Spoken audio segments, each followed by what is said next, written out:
اللہ جل جلالہ ہم لوگوں کے خالق، پوری انسانیت کے خالق، پوری کائنات کے خالق، شجر ہو یا نباتات ہوں یا جمادات ہوں یا حیوانات ہوں، زمین پر رینگنے والے کیڑے ہوں یا آسمان پر اڑنے والے پرندے ہوں، انسان ہوں یا جنات ہوں یا سمندر کی مچھلیاں ہوں، پانی ہو یا ہوا ہو، ہر چیز کو اللہ نے پیدا کیا ہے، بنایا ہے، اور ہم لوگ اللہ کی مخلوق ہیں۔ یہ جان بھی اللہ کا عطیہ ہے، یہ وجود، یہ جسم، یہ انسان کا حسن، یہ انسان میں اللہ کی طرف سے ملنے والی نعمتیں، آنکھوں کی صورت میں، ہاتھوں کی صورت میں، پاؤں کی صورت میں، جن سے انسان اپنے ضروریات پورا کرتا ہے، سب اللہ کا عطیہ ہے، اور اللہ رب العزت نے بن مانگے عطا فرمایا ہے۔ تو اللہ خالق ہے، ہم لوگ مخلوق ہیں۔ جب دی بھی یہ جان اللہ نے ہے اور وجود بھی اللہ نے دیا ہے، تو اب تو حق یہ تھا کہ یہ پورا وجود رب کی ذرا بھر بھی کبھی نافرمانی نہ کرتا، ہر وقت رب کے لیے سجدے میں گرا رہتا، ہر وقت رب کے لیے عبادات میں مذکور رہتا، مصروف رہتا۔ لیکن اللہ رب العزت نے انسان کے اندر بشری تقاضے جوڑ دیے، اس کی ضروریات کو اس کے ساتھ وابستہ کر دیا، اس کے سامنے حق اور باطل کے راستے رکھ دیے، اور اسے بتلا دیا کہ یہ نفع کا راستہ ہے، یہ نقصان کا راستہ ہے۔ تو ہم لوگوں کی مثال بالکل اس بچے کی طرح ہے کہ جس کے سامنے آگ کے انگارے رکھ دیے جائیں اور وہ سرخ ہو رہے ہوں، اور بچہ یہ دیکھ رہا ہے یہ خوبصورت چمکنے والی کوئی چیز ہے، میں اسے پکڑوں، اسے پکڑنے کے لیے آگے بھاگتا ہے، چلتا ہے، لیکن اس کے والدین جو سمجھدار ہیں، عقل مند ہیں، اسے روکتے ہیں اور اسے سمجھاتے ہیں، بیٹا اس کے قریب نہ جاؤ، دیکھنے میں تو خوبصورت ہے لیکن ہاتھ لگایا تو جل جاؤ گے، نقصان آپ کو اٹھانا پڑے گا۔ لیکن وہ بچہ ناسمجھ ہوتا ہے، والدین بار بار اسے سمجھاتے رہتے ہیں۔ تو ہم لوگ بھی بالکل اس بچے کی طرح کہ اللہ کے رسول صلی اللہ علیہ وسلم نے ہمیں سمجھایا ہے، اللہ نے سمجھایا ہے کہ بھئی اگر تم میری نافرمانی کرو گے، دین سے ہٹ کر زندگی گزارو گے، تو تم جہنم کے انگاروں کا تمہیں سامنا کرنا پڑے گا۔ اب ہم نے جہنم کو دیکھا نہیں ہے، لیکن بتلا دیا اللہ نے، اللہ کے رسول صلی اللہ علیہ وسلم نے۔ تو قرآن ہمیں ان چیزوں سے متنبہ کر رہا ہے، متوجہ کر رہا ہے کہ ان سے چیزوں سے تم نے اپنا تحفظ کرنا ہے، اپنا بچاؤ کرنا ہے۔ لیکن ہم نے چونکہ دیکھا نہیں ہے جہنم کو، ہم نے دیکھا نہیں ہے جنت کو، تو اس وجہ سے ہم بسا اوقات پھسل جاتے ہیں، اور یہ انگارہ جو دنیا کی صورت میں ہمارے سامنے موجود ہے، ہم اس کو حاصل کرنے کی کوشش میں ہیں، اور اس کو حصول کے لیے ہم اپنی پوری جان صرف کر دیتے ہیں، چاہے اس میں رب کا حکم توڑنا پڑے، چاہے اس میں نبی کی نافرمانی کرنی پڑے، چاہے شریعت کے خلاف ہمیں قدم اٹھانا پڑے، لیکن ہم نے ہر حال میں اسے حاصل کرنا ہے۔ جبکہ قرآن اور حدیث میں ہمیں بتلا دیا اس کے پیچھے نہ پڑنا، اتنا پیچھے نہ پڑنا کہ تم اندھے ہو جاؤ اور تمہیں اپنے نقصان کا پتہ ہی نہ چلے، کہ جب نقصان کا پتہ چلے اس کے بعد تمہیں موقع نہ ملے، اور نقصان کا کب پتہ چلے گا؟ موت کے بعد، جب پردے اٹھ جائیں گے۔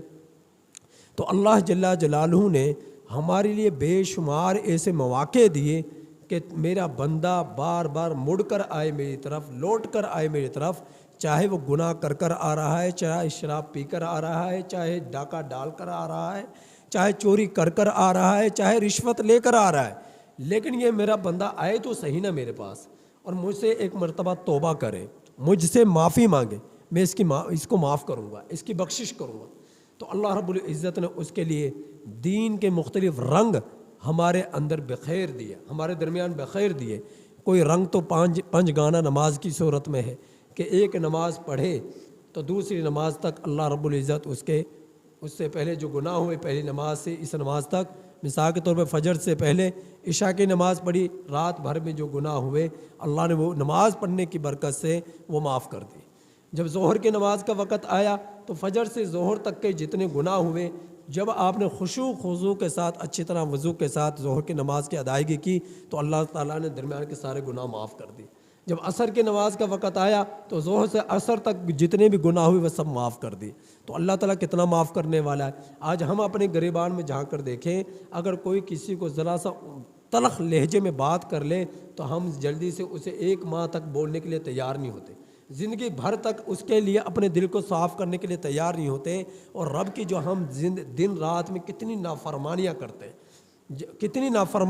ہیں اور پھر وہ ہمیں معاف کرنے کے لیے تیار ہے۔ تو اسی طرح دین کا رنگ، جس طرح پنجگانہ نماز کی صورت میں، کہیں زکوٰۃ کی صورت میں، زکوٰۃ سال میں 1 مرتبہ فرض ہے، نصاب کے بقدر مال پہنچ جائے کہ بھائی تم سارا مال نہ دو، تم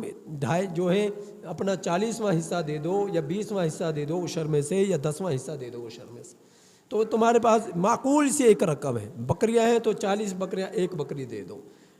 1 بکری دے دو۔ تو جانوروں میں سے، پھلوں میں سے، گندم میں سے، ان سب چیزوں میں سے تم نکالو، تمہارے باقی مال کو پاکیزہ کر دوں گا، تمہارے لیے باعث برکت کر دوں گا۔ اور پھر فرمایا کہ اسی طرح پر تمہارے اوپر حج ہے کہ زندگی میں 1 مرتبہ فرض ہے، اگر تمہارے پاس حج کرنے کی طاقت ہے، مال ہے، وسعت ہے، آنے جانے کے اخراجات ہیں، تو زندگی میں 1 مرتبہ فرض ہے، لیکن فائدہ ہم لوگوں کا ہی ہے۔ زکوٰۃ ادا کرنے میں فائدہ ہمارے مال کا ہی ہے، نمازیں پڑھنے میں فائدہ ہماری اپنی ذات کا ہی ہے، اور روزے رکھنے میں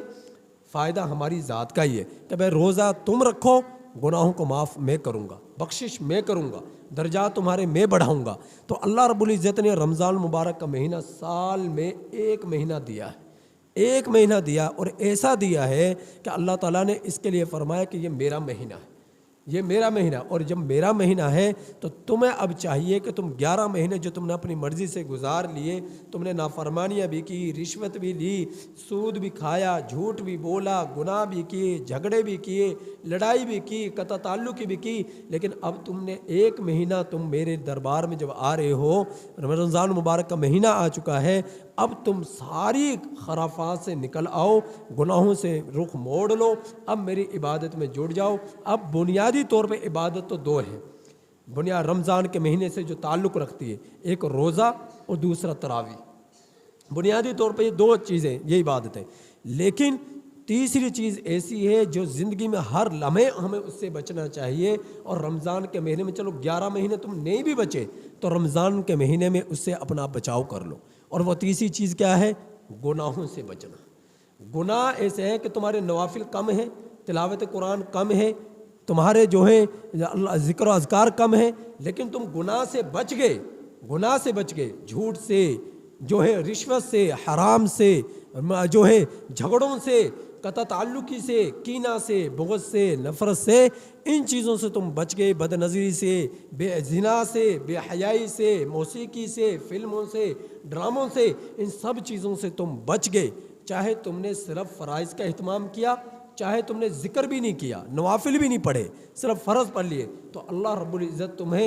تمہارا روزہ رمضان المبارک کا مہینے کا جو آنے کا مقصد ہے، وہ مقصد تمہیں حاصل ہو جائے گا، تو تم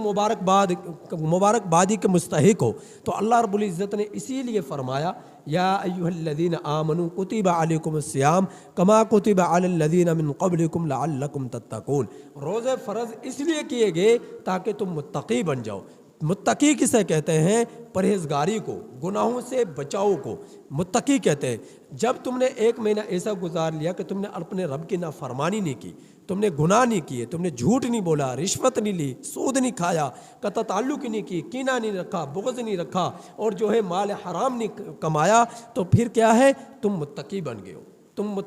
اور 1 مہینے کے اندر تم نے اپنا تحفظ کر لیا۔ اس 1 مہینے کا اثرات پورے 11 مہینے پر مرتب ہوں گے، تو اس وجہ سے روزے فرض ہیں۔ تراویح بھی آپ لوگوں کے لیے پڑھنا باعث اجر ہے، اور نبی کریم صلی اللہ علیہ وسلم کی سنت ہے، لیکن ساتھ میں بنیادی چیز کیا ہے کہ تم نے گناہوں سے اپنا تحفظ کرنا ہے، بچاؤ کرنا ہے۔ کہ تمہیں نظر آئے کہ رمضان کا مہینہ ہے، کوئی تم سے جھگڑا کر تم کہو بھائی میں روزے سے ہوں، تاکہ اسے پتہ چلے کہ یہ روزے سے ہے۔ آپ صلی اللہ علیہ وسلم کا یہ فرمان ہے کہ تم سے جھگڑا کرے، تم سے لڑائی کرے تو تم فوراً کہہ دو کہ میں روزے سے ہوں۔ تو یہ غم خواری کا مہینہ، صبر کا مہینہ۔ صبر کا مطلب یہ ہے کہ تم اپنے جذبات پر قابو پالو، جھگڑوں سے، لڑائی سے، جھوٹ سے، مکر سے، اور جو ہے رشوت خوری سے، سود سے، تمام گناہوں سے اپنے نفس پر صبر کر لو، صبر کر لو۔ جب یہ چیز تمہیں مل گئی تو تم متقی بن گئے، تم پرہیزگار بن گئے۔ اللہ تعالیٰ سے دعا ہے کہ اللہ تعالیٰ عمل کی توفیق عطا فرمائے۔ الحمدللہ۔